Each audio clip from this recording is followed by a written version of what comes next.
Bismillahirrahmanirrahim. Assalamualaikum warahmatullahi wabarakatuh. Salam sejahtera untuk semuanya. Pertemuan kali ini akan menyampaikan pokok bahasan pasar kompetitif dan pasar non-kompetitif. Membahas tentang pasar kompetitif dan non-kompetitif, pada dasarnya kita membahas struktur pasar. Struktur adalah pengaturan dan pengorganisasian unsur-unsur yang saling terkait dalam suatu objek material atau sistem yang terorganisir. Struktur pasar memiliki pengertian penggolongan produsen kepada beberapa pasar berdasarkan ciri-ciri.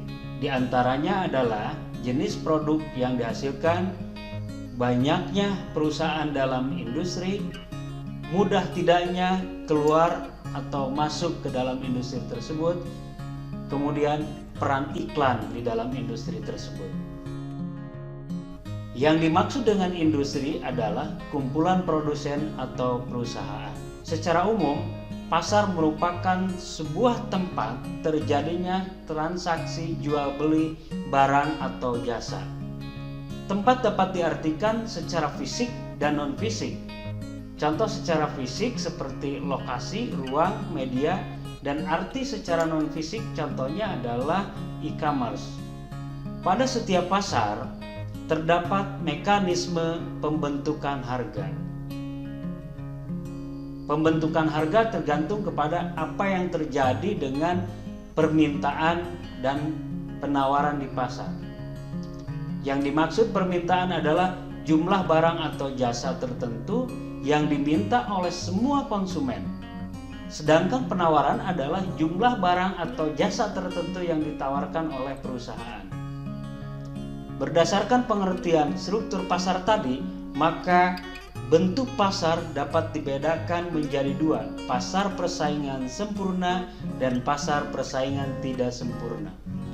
Pasar persaingan sempurna adalah struktur pasar yang memiliki banyak penjual dan banyak pembeli, di mana masing-masing tidak dapat mempengaruhi keadaan pasar. Semua bentuk pasar yang bukan persaingan sempurna dinamakan pasar persaingan tidak sempurna. Contohnya adalah pasar monopoli, monopsoni, duopoli, duopsoni, oligopoli, oligopsoni, dan persaingan monopolistik. Pasar dikatakan kompetitif berarti di dalam pasar itu terdapat persaingan. Ada perusahaan pesaing dalam jumlah yang banyak. Ada persaingan untuk produk-produk yang relatif homogen. Ada konsumen yang diperebutkan dalam jumlah banyak, dan konsumen bebas memilih produk dari perusahaan mana saja. Pasar persaingan sempurna memiliki setidaknya 7 ciri.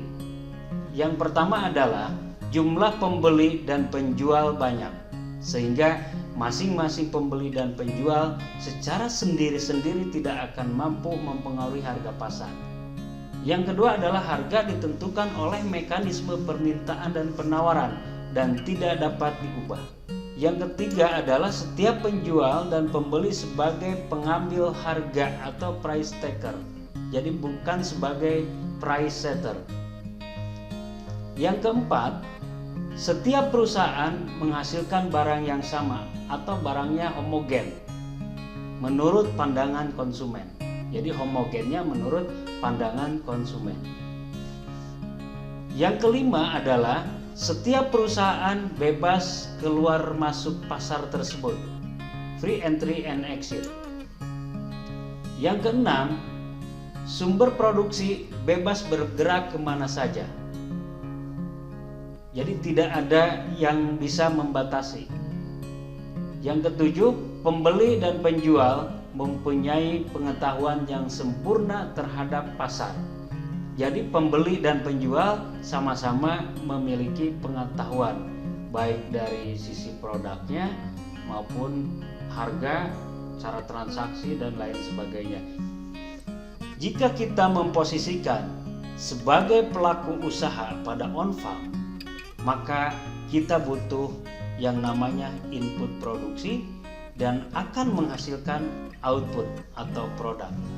Sehingga untuk bisnis yang dijalankan membutuhkan supply input dari pasar input dan membutuhkan pasar output untuk menjual hasil produksi.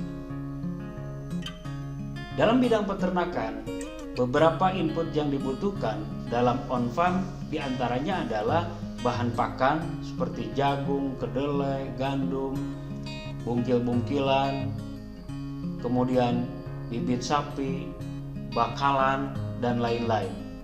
Sementara itu pasar outputnya adalah untuk menjual hasil produksi seperti sapi, daging sapi, telur, dan produk-produk olahan ternak lainnya. Dalam pasar persaingan sempurna, mekanisme pembentukan harga dapat diilustrasikan melalui sebuah kurva. Perusahaan-perusahaan menyuplai semua barang tertentu ke pasar yang digambarkan oleh kurva suplai, sementara para konsumen membutuhkan dan meminta sejumlah barang tertentu ke pasar digambarkan dengan kurva demand. Titik persilangan antara kurva suplai dan demand merupakan titik keseimbangan atau equilibrium. Titik equilibrium ini menggambarkan jumlah barang yang diminta dengan yang ditawarkan jumlahnya sama besar, sebesar Q1 pada tingkat harga tertentu P1. Jika jumlah suplai barang melebihi jumlah yang diminta oleh konsumen, maka di pasar tersebut akan mengalami kelebihan suplai. Sebaliknya, jika jumlah barang yang diminta oleh konsumen melebihi kemampuan suplai perusahaan-perusahaan, maka pada pasar tersebut akan mengalami kelebihan permintaan. Kelebihan permintaan atau kelebihan suplai akan berdampak pada perubahan titik keseimbangan, sehingga jumlah barang dan harga akan berubah dan membentuk titik keseimbangan yang baru. Seperti kita ketahui bahwa harga barang di pasar selalu mengalami fluktuasi. Setiap menjelang hari besar keagamaan, harga ternak, daging, telur cenderung meningkat dan setelah itu menurun perlahan. Kejadian ini selalu berulang dari tahun ke tahun. Oke, sebagai kesimpulan, terdapat dua pasar, yaitu pasar persaingan sempurna dan pasar persaingan tidak sempurna. Kedua pasar ini ada dalam pasar komoditas peternakan, baik pasar ternaknya maupun pasar produk olahannya. Kondisi kedua pasar ini untuk pemasaran peternakan perlu dipelajari. Hal ini sangat berguna dan bermanfaat sebagai bahan untuk menyusun keputusan, manajemen, dan juga strategi.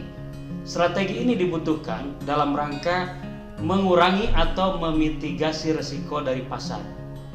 Demikian uraian kali ini yang bisa saya sampaikan. Semoga bermanfaat. Salam sehat. Assalamualaikum warahmatullahi wabarakatuh.